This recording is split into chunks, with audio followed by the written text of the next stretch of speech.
Welcome to part 2 of sewing hidden pockets with stretch knit fabrics. Today I'm using stretch velvet. The most important step before we start sewing with the stretch velvet is to find the nap direction for all the pieces that we're working on. Nap direction is just the direction of smoothness, so you're going to run your hands up and down to find the smoothest direction.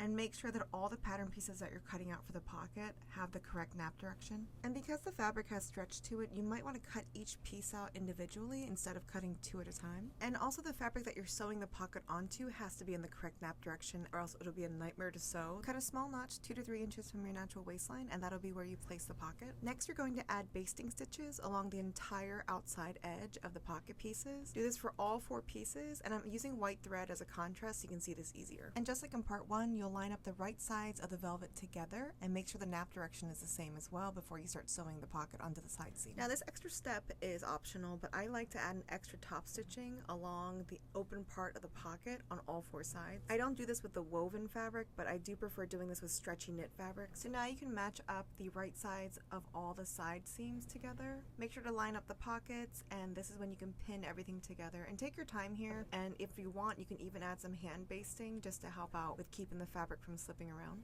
I recommend making sure that you're doing this on top of a flat surface as well, because you are working with stretch fabrics. They're going to slip around a lot easier than with wovens. And again, I like to add extra pins within the opening of the actual pocket. It just keeps things nice and stable. Now is the best time for making any adjustments last minute before we start sewing.